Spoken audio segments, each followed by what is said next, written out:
नमस्कार, स्वागत है आपका आज के ताजा और बड़ी समाचारों में। तो आइए जानते हैं खबरों को एक एक करके। अगर इससे पहले कि आप हमारे चैनल पर नए हैं तो चैनल को सब्सक्राइब करके ऑल नोटिफिकेशन बिल को जल्दी से दबा दें ताकि आने वाले सभी लेटेस्ट न्यूज की जानकारी मिलती रहे।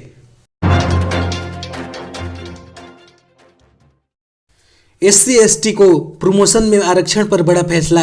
सुप्रीम कोर्ट ने रिजर्वेशन के पैमानों में दखल देने से इनकार किया। कहा इसे राज्य तय करे पर रिव्यू करते रहें।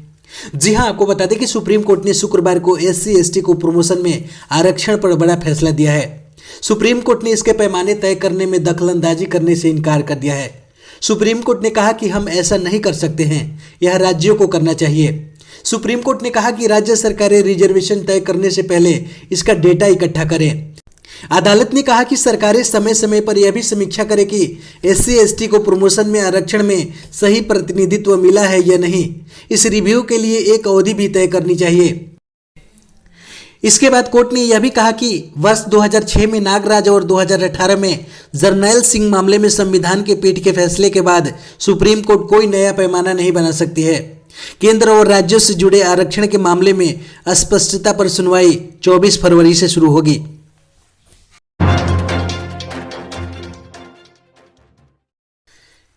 TRAI का टेलीकॉम कंपनियों को निर्देश। प्रीपेड मोबाइल ग्राहकों को 28 की जगह देनी होगी 30 दिनों की रिचार्ज वैलिडिटी।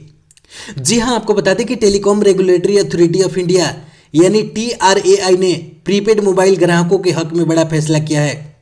TRAI ने शुक्रवार को सभी टेलीकॉम कंपनियों को मोबाइल रिचार्ज की वैलिडिटी 28 की बजाय 30 दिन देने का निर्देश दिया है। इसके साथ ही टेलीकॉम कंपनी को अपने प्लान में एक स्पेशल वाउचर, एक कॉम्बो वाउचर पूरे महीने की वैलिडिटी के साथ रखना होगा। आपको बता दें कि टेलीकॉम कंपनियों के मौजूदा प्लान में 28 दिन की वैलिडिटी होती है, जिसके वजह से कस्टमर को एक साल में 13 बार मंथली रिचार्ज करना होता है। ट्राई के इस फैसले के बाद माना जा रहा है कि ग्राहकों की ओर से साल में कराए गए रिचार्ज की संख्या में कमी आएगी। ऐसा होने से ग्राहकों को एक महीने की एक्स्ट्रा रिचार्ज के पैसे बचेंगे।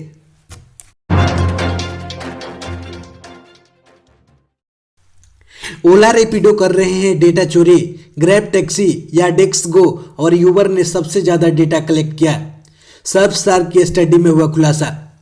जी हां, आपको बता दें कि अगर आप भी ओला, यूबर या रैपिडो यूज करते हैं तो आपको सावधान होने की जरूरत है। ये कंपनियां ऐप के जरिए नाम और पता सहित आपकी कई जानकारियां अपने पास जमा करती हैं। यूजर को बताया जाता है कि ये जानकारियां सर्विस को बेहतर बनाने के लिए हैं, लेकिन इसका इस्तेमाल नहीं रुकता। लोगों को ये पर्सनल जानकारियां थर्ड पार्टीज को बेच दी जाती हैं, जो कि ऐड के लिए डेटा का इस्तेमाल करती हैं। साइबर सिक्योरिटी कंपनी सर्फस्टार की एक स्टडी में यह बात सामने आई है।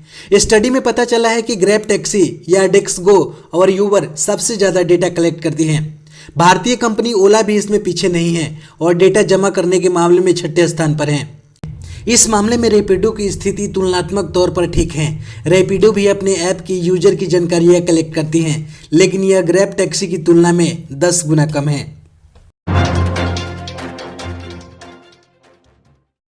ADR की रिपोर्ट में खुलासा। देश के राष्ट्रीय दलों के पास जितनी संपत्ति उसका 70% भाजपा के पास। जी हां, आपको बता दें कि देश की सत्ता पर काबिज भारतीय जनता पार्टी देश की सबसे अमीर पार्टी है। एसोसिएशन फॉर डेमोक्रेटिक रिफॉर्म्स यानी DR ने राजनीतिक दलों की संपत्ति को लेकर एक रिपोर्ट जारी की है। इसके मुताबिक भाजपा ने वित्तीय वर्ष 2019-20 में 4,847.78 करोड़ रुपए की संपत्ति घोषित की, जो दूसरे किसी दल से कई गुना ज्यादा है। राष्ट्रीय दलों की कुल संपत्ति का करीब 70% अकेले भाजपा के पास है। भाजपा के बाद सबसे ज्यादा संपत्ति मायावती के नेतृत्व वाली बहुजन समाज पार्टी के पास है। 2019-20 में बसपा ने 698.33 करोड़ रुपए की संपत्ति घोषित की है। इसके बाद देश की सबसे पुरानी पार्टी कांग्रेस का नंबर आता है। कांग्रेस के पास 588.16 करोड़ रुपए की संपत्ति है। DR ने वित्त वर्ष 2019-20 में 7 और 44 क्षेत्रीय दलों की देनदारियों के अपने विश्लेषण के आधार पर यह रिपोर्ट तैयार की है।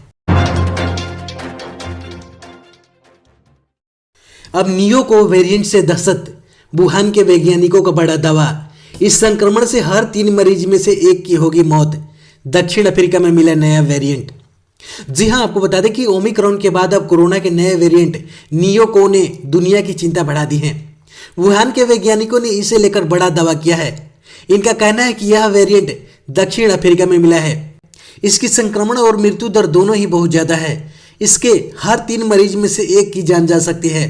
आपको बता दें कि वुहान वही शहर है जहां वर्ष 2020 में कोरोना महामारी फैली थी। रूस की न्यूज एजेंसी स्पुतनिक के मुताबिक यह वेरिएंट नया नहीं है। यह कोरोना वेरिएंट्स मर्स को वायरस से जुड़ा हुआ है। सबसे पहले 2012 और 15 में पश्चिम एशियाई देशों के इसके मरीज मिले थे। दक्षिण अफ्रीका में यह नियो को वेरिएंट चमगादड़ के अंदर देखा गया है। पहले पशुओं में देखा गया था।